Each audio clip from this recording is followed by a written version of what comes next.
Oke, jadi tadi saya baru saja selesai melakukan compile sysvinit ya. Sysvinit bisa dilihat.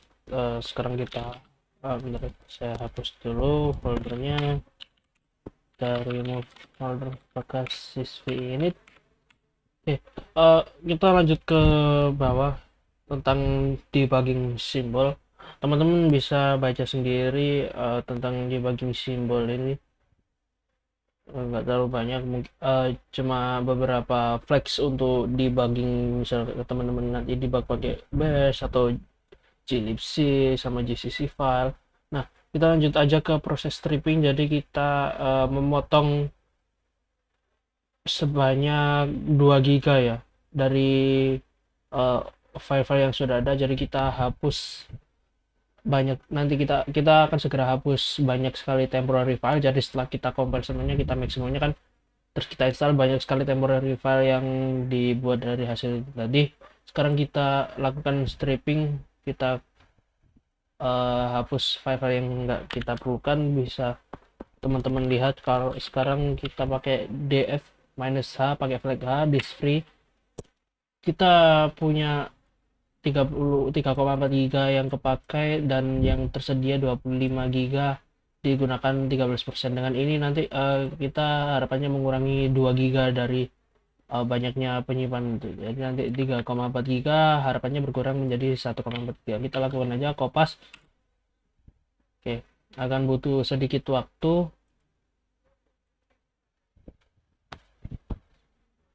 Nah, ini nggak apa-apa ya, teman-teman bisa hiraukan aja karena emang seperti itu secara default free. Nah, bisa kita lihat kita hanya menggunakan 1,7 giga. Kita langsung cleaning up beberapa temporary file system.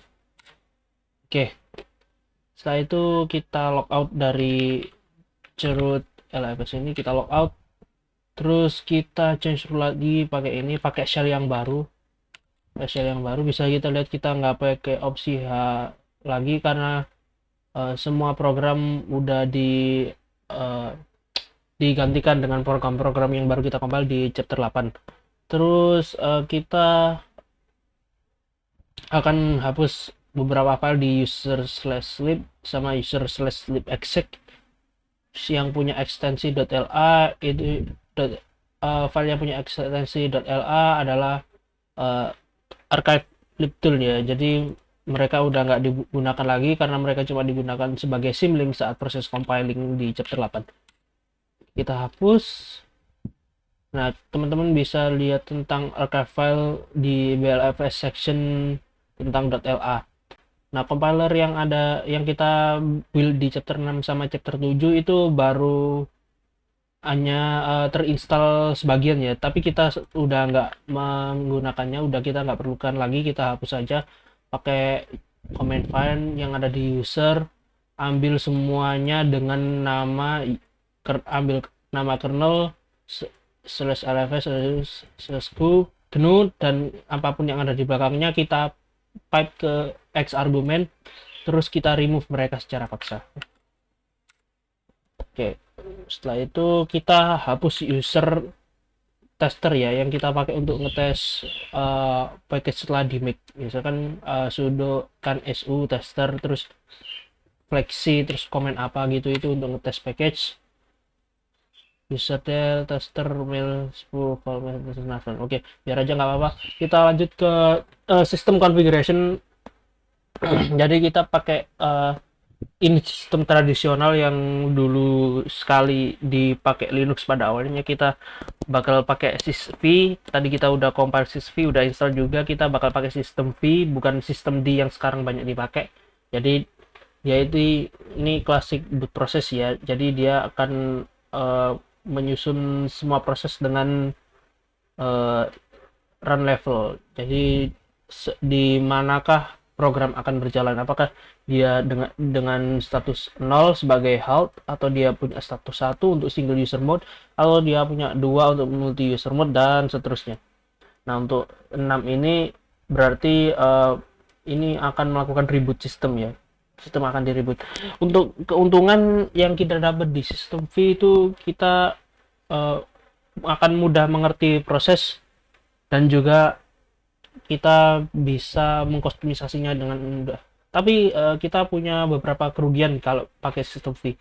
Dia itu lebih lama untuk melakukan proses booting karena kecepatan normalnya base LFS system itu butuh 8 sampai 12 detik untuk melakukan boot, dihitung atau diukur dari pertama kali pesan kernel di login prompt. Lalu untuk network sendiri baru akan bisa diakses setelah 2 detik setelah login prompt.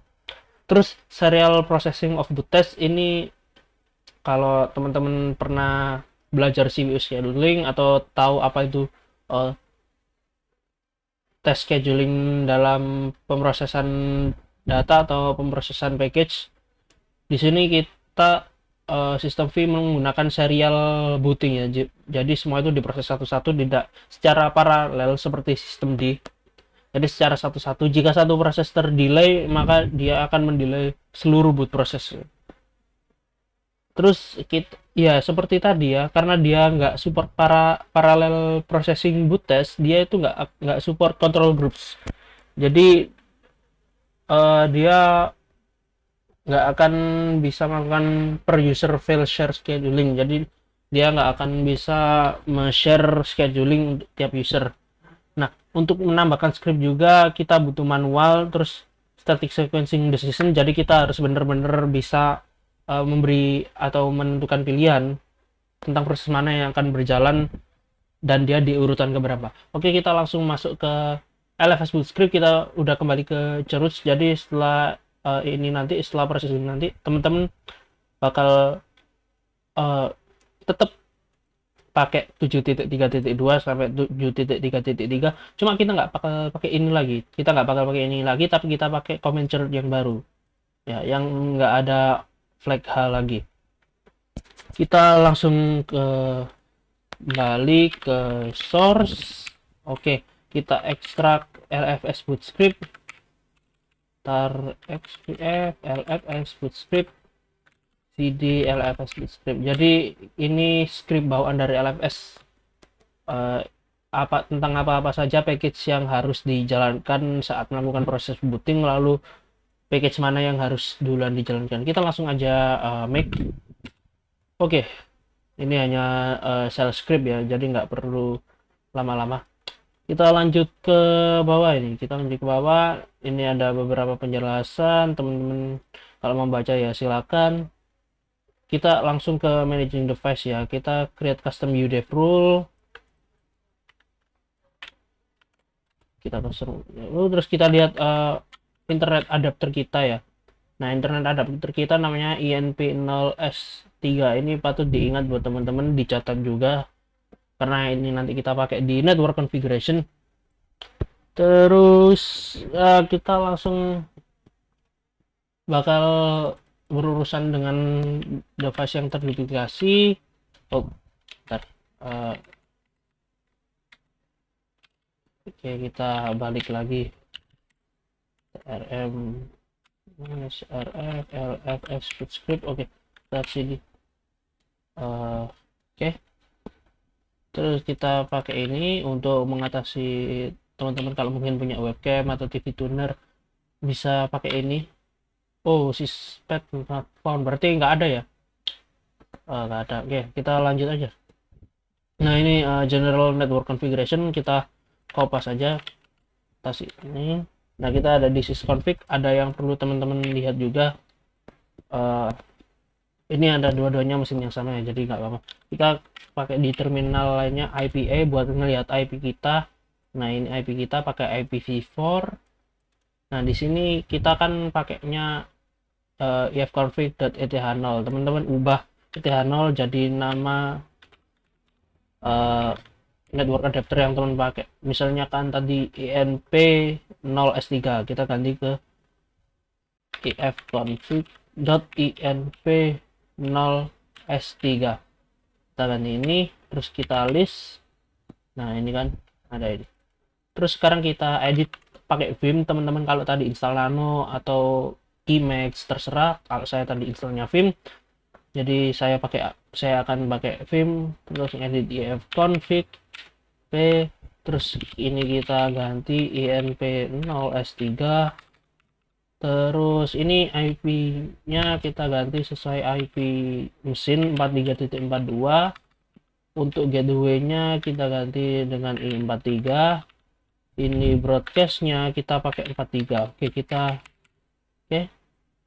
quit. Oke, sekarang kita ini resolve.com. Oke, resolve.com, kita edit juga ini. Kita balik dulu, terus tim resolve.com, terus kita edit ini, kita ganti pakai search.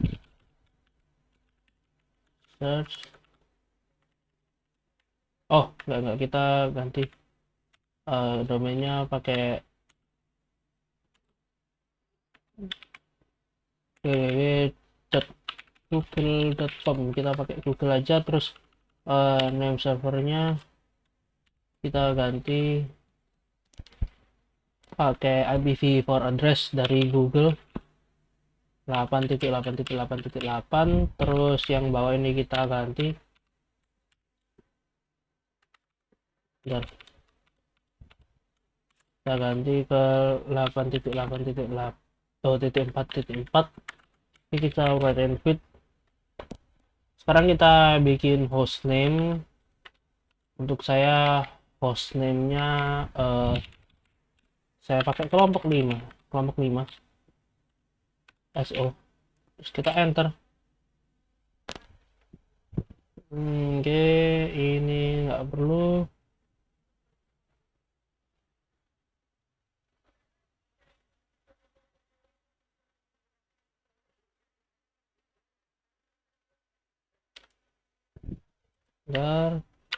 Oke, kita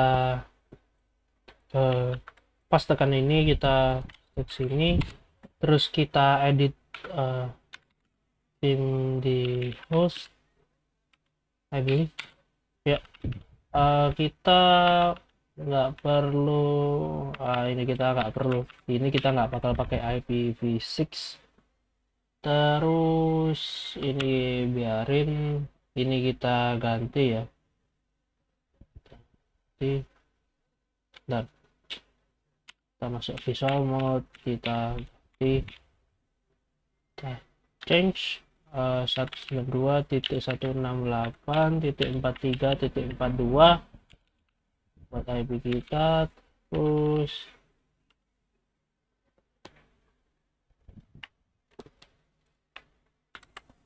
nah kita bus ini kita pakai yang tadi kita pakai, kelompok 5 so.google.com. kita pakai ini, terus kita kelompok 5 so. Oke, terus ini kita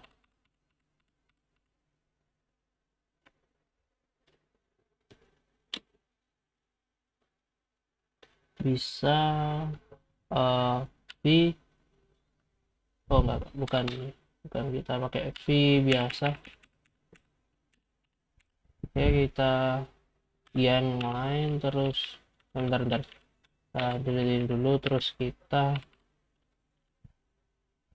V, kita yang ini, terus tapi ya. Oke, kayaknya ini udah bisa, terus kita tinggal keluar dari write and quit. Oke, kita lanjut ke bawah. Ini untuk sysvie configuration, jadi kita konfigurasi init sistem kita kasih konfigurasi ini. Oke, masuk ke etc init tab ya. Kita nggak akan ngerubah run level karena kita nggak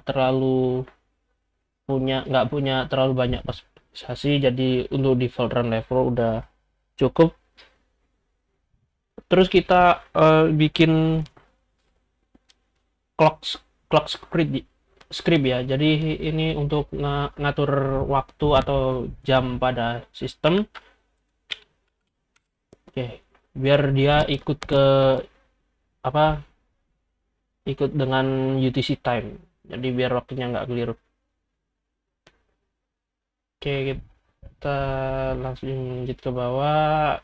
Unicode key map ini kita nggak perlu karena kita pakai US ya. Kita nggak pakai key map yang lain. RC site ini udah nggak perlu, itu udah default. Terus kita ke bash shell startup. Oke, kita akan melakukan set pada lokal.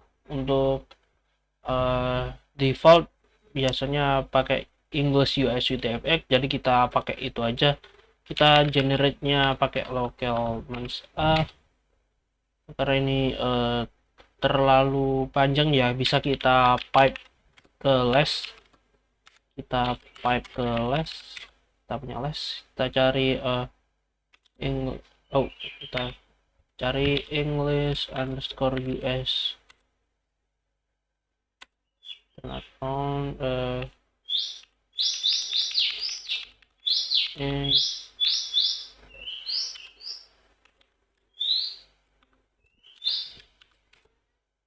itu English, kita pakai English underscore US dot UTF. Nah, kita bakal pakai ini English.utf8. Oke, kita quit pakai Q. Terus kita generate lc underscore all equals local name local charm.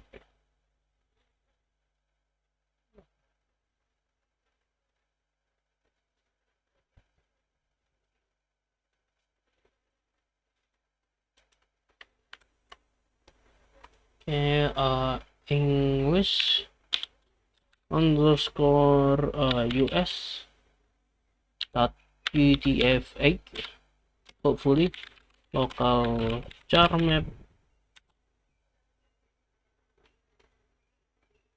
Wait.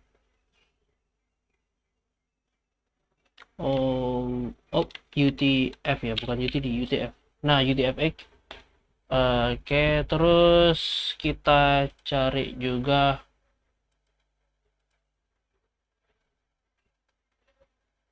bentar. Kita cari lokal char map. Habis char map language American English, terus integer per symbol. INST should be integer. Oke, integer USD. Jadi ini untuk currency, simbol untuk mata uang. Kalau di keyboard US teman-teman angka 4 itu ada simbol dolar. Kalau itu berarti teman-teman pakai keyboard layout US. Kalau ada simbol pound sterling berarti teman-teman pakai English underscore UK ya, pakai United Kingdom. Terus kita lihat prefixnya, prefix 1. Oke, kita pakai prefix 1.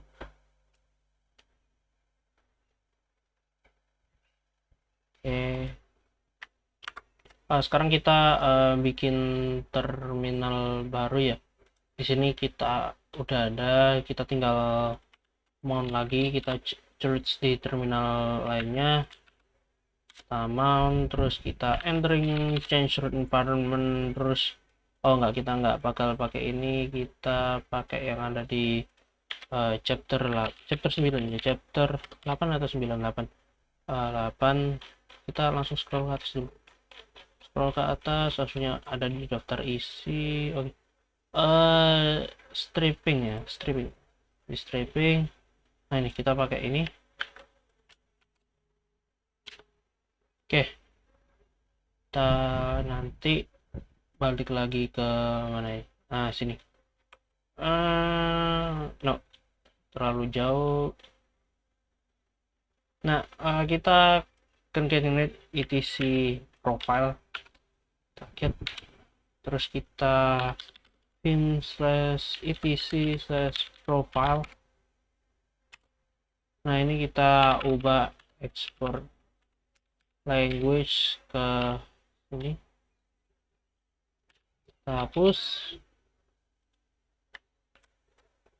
Jadi kita ambil pakai ini ya, kita pakai English underscore US hopefully .utf8 tf8 ya,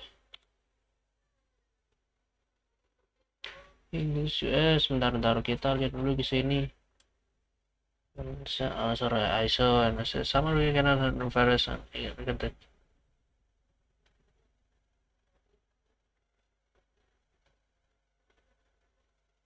kita pakai UTF -8 ya, kita break dan quit. Oke, terusnya udah bisa ya. Terus kita bikin file input RC. Jadi ini untuk mengambil tipe input dari user input, copy aja. Ada sedikit konfigurasi tambahan ya kalau dari saya untuk seumpama kayak bukan base autocomplete ya, kayak base suggestion ya.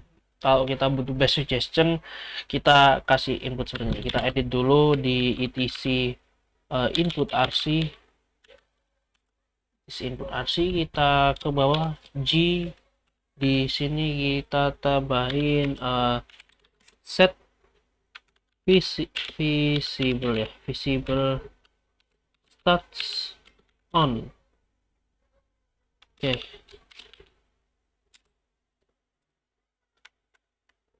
Kita juga bisa mengurangi penggunaan pengetikan tab. Jadi misal kita klik untuk memunculkan hint atau petunjuk nama lengkap sebuah file yang kita ketik di terminal, kita klik tab 2 kali, kita bisa ngeset itu untuk hanya melakukan tab 1 kali lalu muncul hintnya. Kita tambahkan set show all if ambiguous ya,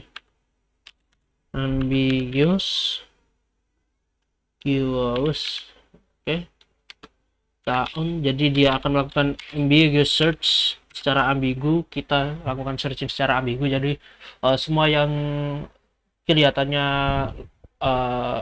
punya prefix atau suffix dengan file, bukan prefix ya, suffix kalau nggak salah, yang di akhiran yang awalannya sesuai dengan file tersebut, jadi akan muncul semua. Misal kita ketik kita mencari sesuatu file bernama kata kita, misal kita ketik kata terus kita ketik klik tab 1 kali, akan muncul apa saja file atau mungkin folder yang diawali dengan string kata, dan kita cuma butuh 1 tab. Kalau teman-teman prefer pakai 2 kali tab, teman-teman bisa off kan show all if ambiguous ini, atau teman-teman bisa komen di komen aja.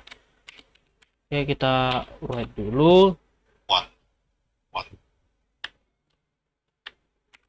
Terus sekarang kita nyalakan fitur autocomplete untuk bash.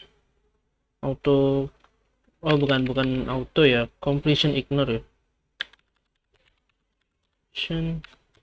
ignore case on. Jadi ini akan melakukan autocomplete bahkan kalau dia case-nya beda antara lowercase dan uppercase. Jadi dia nggak case sensitif. Selama string itu cocok, entah itu uppercase lowercase, dia akan melakukan auto completion atau base completion ya. Oke, berikutnya kita bikin file fstab, file system table, biar sistem tahu drive mana yang harus di boot. Oke, kita ya, terus kita lihat dulu di lsblk ini. Bisa dilihat ini kita pakai mungkin kita pakai fdisk saja ya, fdisk, terus dev -l dfsdb ya. Oke, jadi ini kita pakai ini aja SDB2. Oke, ya. Terus kita edit pim/etc/fstep edit. Oke, jadi kita hapus, kita nggak akan pakai swap. Terus kita keliru. Terus kita pakai STB2. Oke, kan terus dia ext4. Oke, kayaknya ini udah cukup.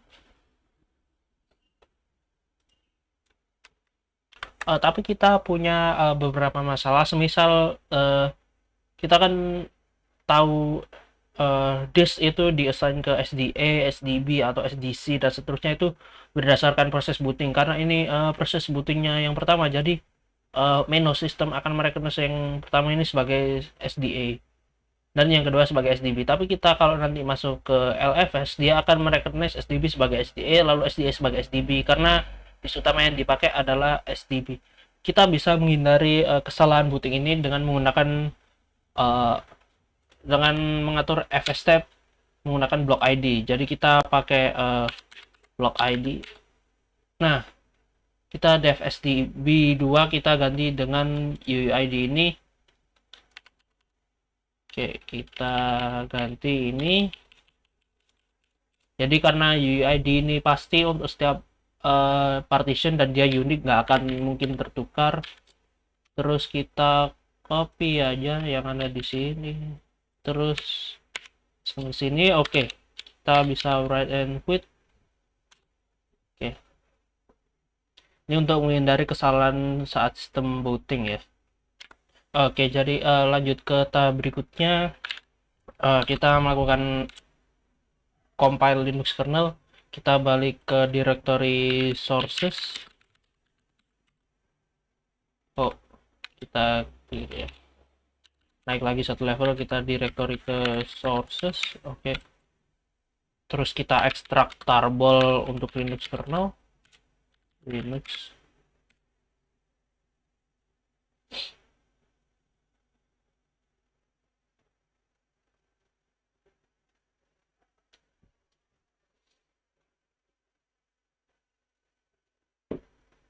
Oke, kita masuk ke Linux ini, kita masuk ke directory, terus kita make mr proper untuk nge-setup konfigurasi. Bukan nge-setup konfigurasi ya, nge-setup Linux kernel agar siap dikonfigurasi. Oke, kita bisa melakukan konfigurasi tentang kernelnya. Kita bisa konfigurasi kernel menggunakan make menu config. Oke. Nah, jadi kita akan diberikan semacam text user interface untuk konfigurasi teman-teman kalau mau ngerubah kernel. Tapi di sini kita bakal pakai default setting, teman bisa exit. Kita nggak akan save, kita bisa langsung pakai default setting, pakai dev make dev config, dia akan pakai default setting dari kernel. Oke, jadi dia ditulis ke .config system x86_64 udah betul. Tapi kita bakal pakai menu config karena ada beberapa hal yang harus kita set. Misal ini di device driver, jadi kita ke device driver, ini ada space, terus kita cari ke ini generic driver option, ada di sini. Pastikan support for UE event helper kita off, terus ini on. Oke. Ya, kalau teman-teman pakai UEFI, teman-teman bisa lanjut ke BLFS page. Udah kalau gitu terserah sebenarnya dari saat konfigurasi kernel, tergantung device teman-teman. Kita pakai ini, terus exit, terus exit, terus exit lagi. Oke. Nah,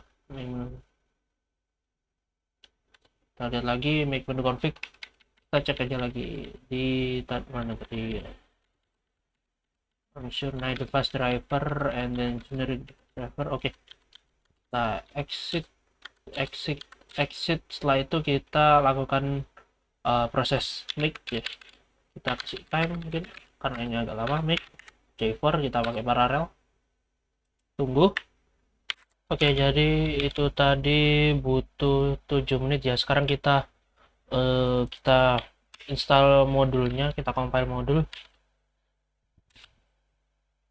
Oke, terus kita nggak punya separated partition ya. Bentar. Oke, kita nggak pakai separate boot partition ya. Jadi kita langsung aja copy boot image ke sistem, boot image dari kernel ke sistem. Terus kita juga copy sistem map untuk bootnya juga. Terus oke, kita simpan konfigurasinya. Terus kita install dokumentasi buat Linux kernel kayak main page atau apapun itu. Simpan dokumentasi. Oke.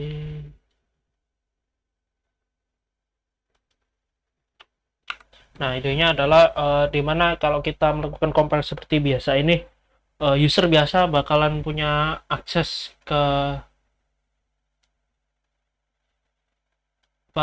Linux kernel ini. Jadi kita ubah ownership dari directory Linux kernel ini ke user root ya, ke user root. Oke, terus kita cd ke sini, kita balik cd.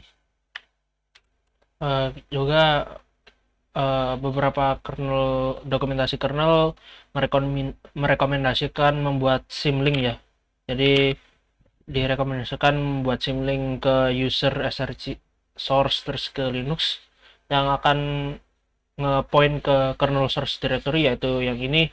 Kita nggak usah ya, ini kita nggak perlu. Terus kalau teman-teman butuh header juga bisa, tapi kita nggak akan lakukan ini di sini karena kita akan bikin ini sesimpel mungkin.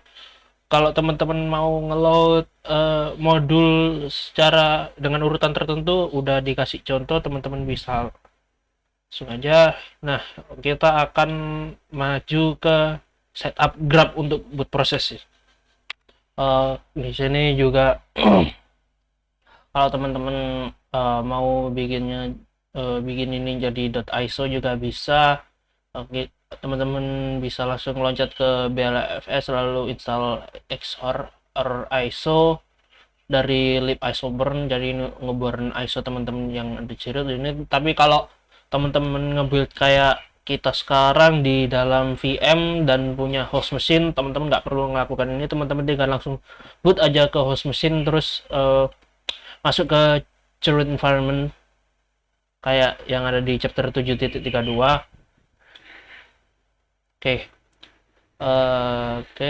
Terus program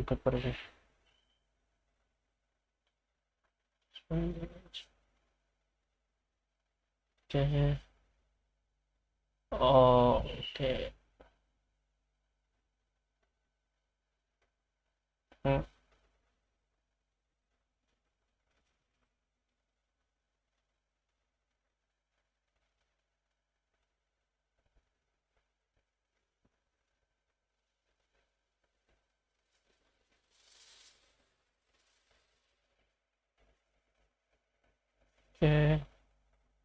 Kita langsung ke mana ini?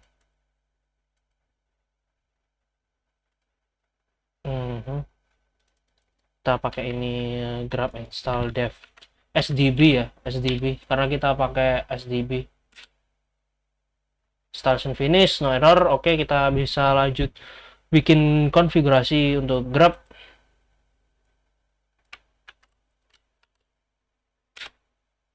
Oke, sekarang kita perlu ngedit ini karena kita tadi ngeset pakai UUID. Kita edit di boot grab grab config cpg. Oke. Kita boot, jadi kita ke harddisknya harddisk 1 ya, harddisk 1 ya, atau kita pakai harddisk 2. Bentar. Oke, untuk penamaan 01 kita pakai 2 harddisk ya, kita pakai 1. Terus yang ini kita ganti ke UID ya, blok ID kita lihat blok ID. Nah, ini ke UUID SDA2. Oke. Nggak apa-apa ya, kita langsung quit. Oke. Jadi tinggal tahap akhir kita echo untuk versi, jadi kita tahu versi apa LFS ini dibuild.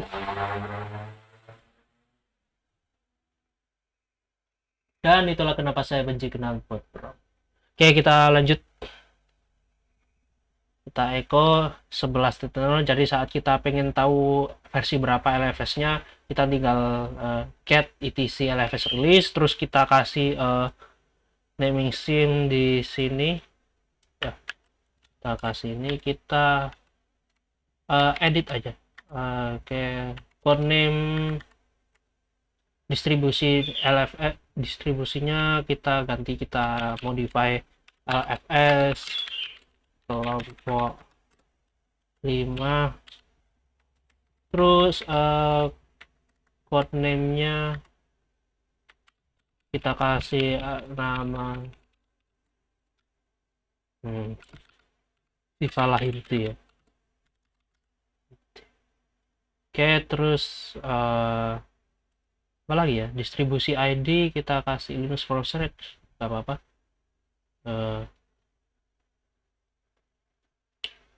Mending kita ganti aja, kita ganti ini jadi, terserah sih sebenarnya, ini bebas sesuai teman-teman, silakan kustomisasi sendiri. LFS kita kasih kelompok 5. Oke, kita enter aja. Oke, udah. Tadi di mana tadi, LSB release, terus ya kita bikin yang ini untuk yang pakai sistem D atau yang pakai graphical environment.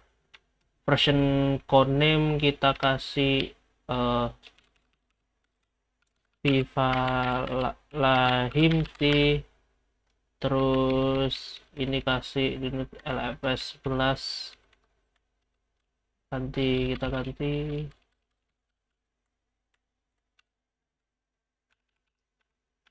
LFS kelompok 5 versi 11, terus name-nya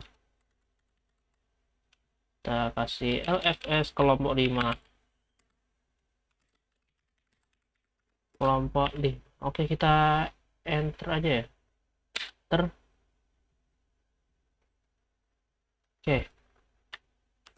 Oke, kita bakal nge-report. Nah, di sini ada beberapa package tambahan seumpama teman-teman udah ngebut di LFS tadi. Links ini browser yang bisa teman-teman pakai terminal, jadi teman-teman pas buka terminal juga bisa melakukan browsing ke internet. Terus MakeCA ini membolehkan teman-teman untuk bikin local transfer anchor certificate allowing the system to verify SSL. Jadi bisa teman-teman pakai untuk remote server ya. LFS yang teman-teman buat bisa teman-teman pakai buat remote server. Terus GPM ini memperbolehkan teman-teman, atau ini biar teman-teman bisa pakai mouse di terminal selayaknya di GUI ini. Kalau teman-teman mau pakai static IP, di mana IP diatur secara otomatis, teman-teman bisa install DHCP-CD atau DHCP. DHCP-CD ini klien client portion untuk DHCP. Teman-teman juga bisa install sudo. Mungkin teman-teman login sebagai non-root user, teman-teman bisa install sudo untuk menginstal package melalui non-root user. Terus teman-teman kalau mau uh, bikin remote system dengan GUI environment yang nyaman bisa pakai OpenSSH. Lalu kalau teman-teman mau mempermudah download file via internet, teman-teman bisa pakai wget, atau kalau mau connect ke WiFi bisa pakai WPA supplicant. Nah, ini apa aja yang udah kita config. Sekarang kita tinggal logout. Kita tinggal logout. Oke, kita unmount semua yang ada di folder LFS, directory LFS, terus kita shutdown rnow. Oke, kita shutdown. Oke. Oke, kita show.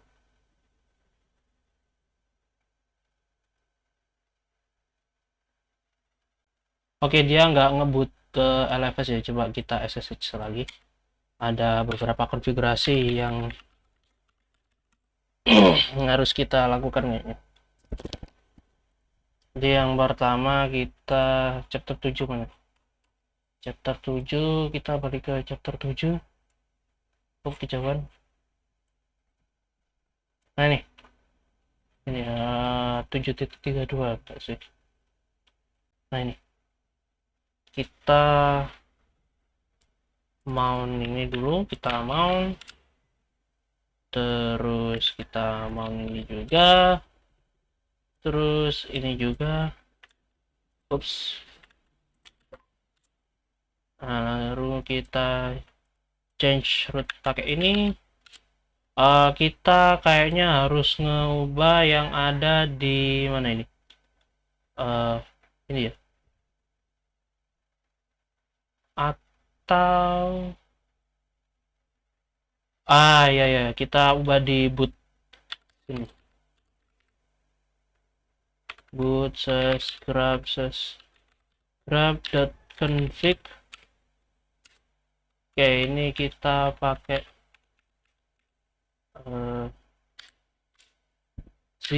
terus oke, should be okay, right and quit. Oke, terus kita coba unmount lagi, kita logout, terus kita unmount, kita shutdown now. Nah, setelah itu kita setup di VM-nya.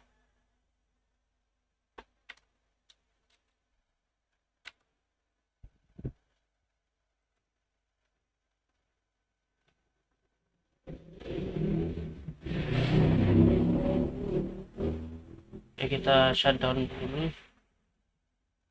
Kita copot yang ini ya, kita copot.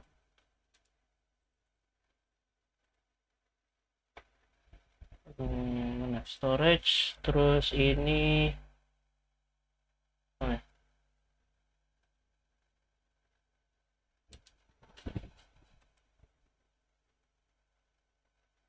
oke. Start. Nah, kita bisa login.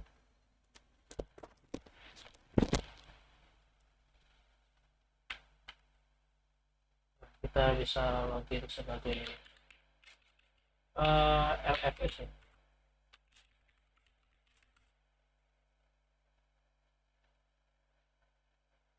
Oke, kita pakai ini. Nah, udah bisa, kita udah berhasil. Walaupun ini kecil, kita bisa upscale pakai scale to 150. Oke, kita scale. Nah, udah bisa ya. Sekarang kita akan melakukan sedikit konfigurasi. Kita lihat di sini, kita di PWD, kita ada di mana? Kita ada di root. Terus kita akan melakukan konfigurasi Vim buat agar kita bisa setup environment untuk sebagai GCC development environment. Jadi kita akan set environment agar bisa develop app dalam bahasa C atau C++. Oke, kita pertama buka, kita bikin satu file namanya .vimrc. Oke, kita vim ke .vimrc. Nah, di sini kita bakal pakai beberapa konfigurasi. Bentar, kita pindahkan dulu ini. Jadi saya punya konfigurasi film arsip saya, film arsip. Oke, ini kita mau ke sini, terus ini kita. Nah, kita pakai beberapa ya namanya, beberapa set pengaturan. Kita pertama set encoding dulu, encoding equal UTF-8. Jadi biar film tahu kalau kita pakai format char UTF-8, terus kita set no error fails untuk mematikan kayak ting saat terjadi error di film. Terus kita set untuk tab stop, kita set tab stop kita pakai 4. Jadi untuk tabbing dari kiri itu kalau kita klik tab berapa kolom. Terus kita set juga soft tab top sama dengan 4. Terus kita set shift width sama dengan 4. Ini juga sama, kalau kita nge-shift ke kanan nanti berapa kolom yang di shift, ini kita pakai 4. Kita set juga while menu kita set expand tab, terus kita set smart indent,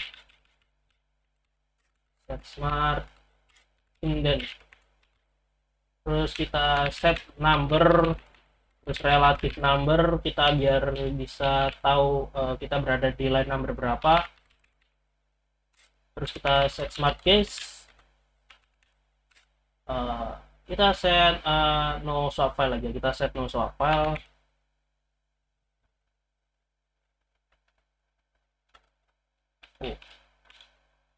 Ntar kita write np dulu, kita clear terminal, kita edit lagi. Nah ya, terus kita source ini untuk source, untuk refresh. Nah udah ada ya. Terus kita set no swap file biar kita nggak bikin file terlalu banyak. Terus kita set no compatible. Kita nggak usah compatible itu enggak, no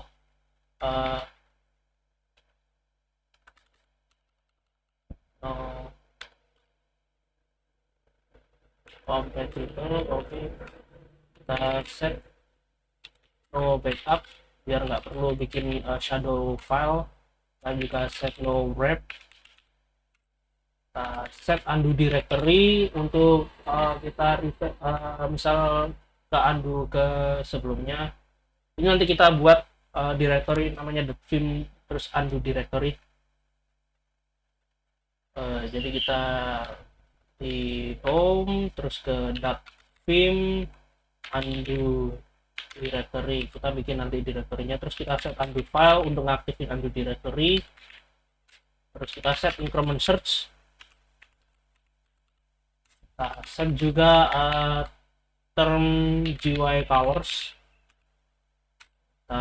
File type kita biar tahu film tipe filenya apa, kita file type plugin, terus indent on.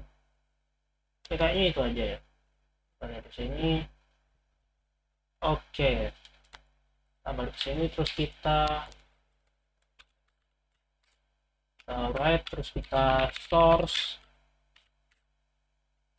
Kayaknya ada yang biru ya. Dimana kalau kita set ini ya, no source file, no compatible, kita hapus, terus undo file, no backup, terus mungkin ini ada di sini ya. Kita coba, kita komen,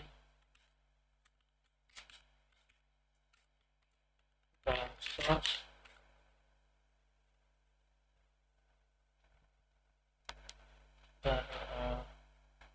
clear. Kalau kita mau komen bukan pakai ini ya, nah tanda petik 2 kita write, kita source. Jadi bukan karena setting GUI color, kemungkinan coba udah yang terus kita PMRC lagi, kemungkinan karena ini ya. Kita coba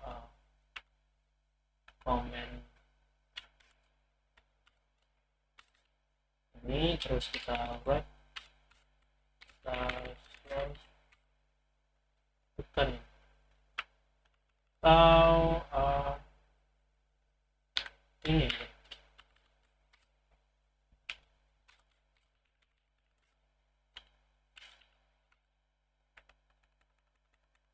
semuanya masih bagus sampai set market. Coba kita hapus dari sini ke bawah, kita hapus saja, kita hapus run input, terus kita lihat masih oke. Jadi di bawah WordPress tadi nggak support ya, kayaknya ini karena terminalnya. Oke, kita lanjut ke tab berikutnya ya, kita lanjut ke tab berikutnya, kita quit dulu ini, terus kita write and quit, kita clear terminal. Coba kita bikin sebuah file dalam bahasa C, kita ls dulu, kita make dir baru apa namanya, test, kita make dir test, kita cd ke test, terus kita lihat pwd. Oke, kita ada di root test, kita bikin sebuah file namanya main.c, kita coba main.c vim, terus kita ya input kayak biasa, include stdio.h standar input output, terus kita init main.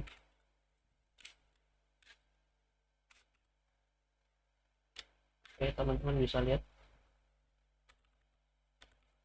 Terus kita bikin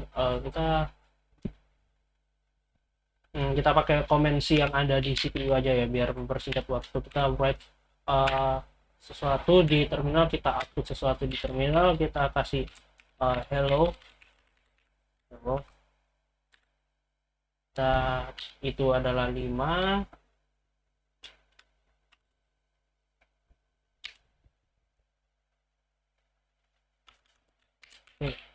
Jadi teman-teman buat yang nggak tahu, jadi comment write ini untuk di file description, comment write ini merupakan fungsi dasar dari printf. Jadi kalau teman-teman mau tahu isi printf, sebenarnya ya ini write.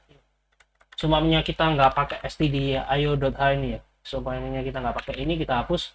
Nah ini kalau bahasa C murni kayak gini, kita pakai komen yang ada di CPU. Untuk satu ini merupakan file description untuk standar output, terus hello ini karakter yang kita tampilkan. Seperti yang teman-teman tahu, kalau C itu membuat sebuah string dalam C adalah berarti membuat sebuah array karakter. Jadi kita bikin karakter array dengan jumlah arraynya 5 bit. Jadi kita tentukan secara manual berapa panjang array ini, terus kita write and quit, terus kita clear terminal, kita ls. Nah, ada main.c, kita gcc, kita compile main.c ke outputnya main. Oke. Oke, kita coba edit, ada yang salah, bukan pakai kurung biasa tapi kurung kurawal ya kalau nggak salah.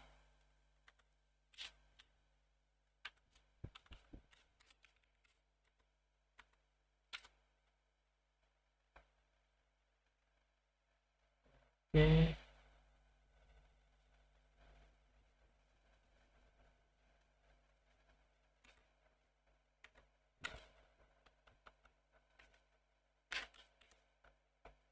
Oke, bentar ya.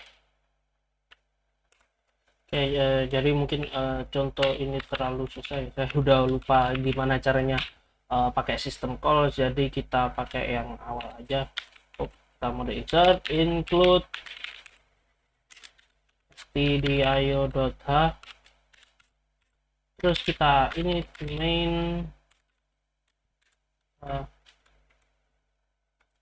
oke.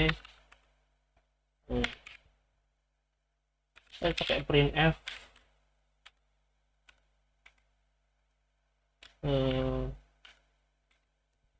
hello, terus kita kasih terus kita write and quit, terus kita coba lagi gcc main. Oke, kita run main. Hello. Oke, udah bisa ya kita text editor. Kita bisa ambil ini ke tahap yang lebih jauh, semisal kayak tadi kita mungkin pakai SSH atau apa. Kita coba install wget aja, kita coba install wget, kita lihat di sini.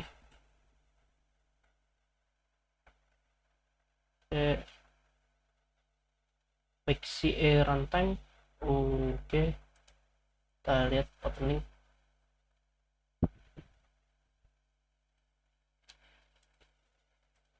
Oke, kita butuh live ISO untuk uh, change root ke dalam sini, jadi kita bisa langsung power off dulu. Oke, tunggu.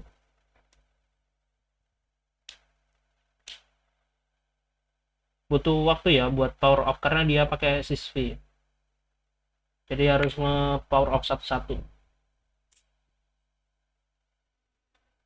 Nah, oke, udah power off, kita uh, masukin live ISO aja, kita pakai live ISO, terus kita start dari live ISO ini ya, kita start.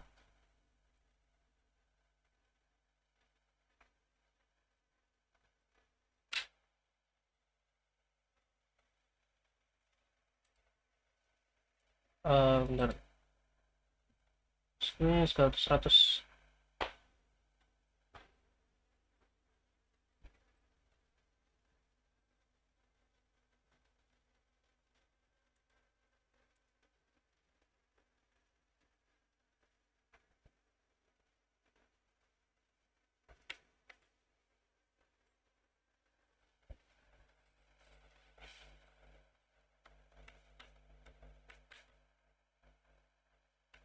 Kita masuk ke live ISO, butuh sedikit waktu. Oke, kita udah ada di live ISO, hopefully udah bisa. Oke, kita tutup aja, kita buka Firefox, terus kita buka terminal.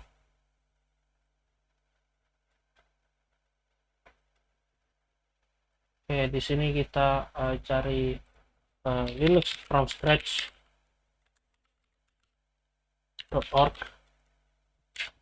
Oke, kita ke LFS, kita read online aja. Kita read online, terus dia di stable LFS. Oke, nah ini di end.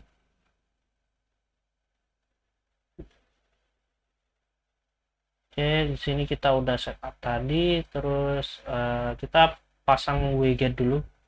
Jadi kita buka lagi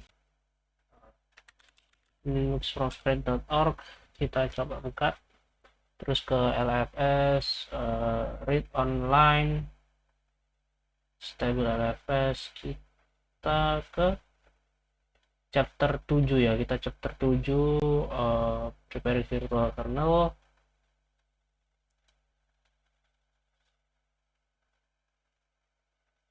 Kita buka di tab baru aja, kita tab baru, terus yang ini kita ke stripping ya, kita ke stripping. Jadi stripping, bukan stripping, terus ya, jadi pertama kita mount dulu, kita export variabel LFS, export LFS mnt/lfs. Oke, terus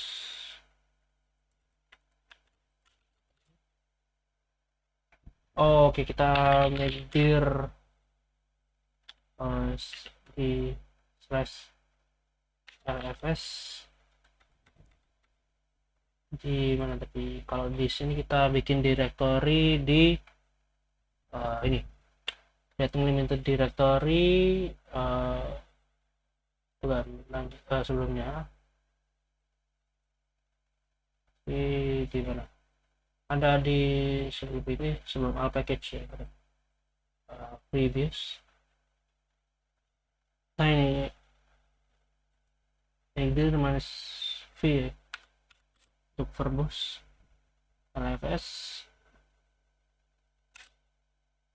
Oh, kita masuk ke SU aja, root live hopefully.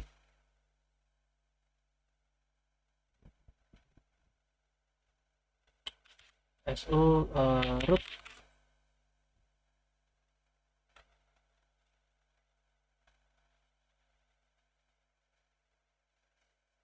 Oh, mungkin tanpa password.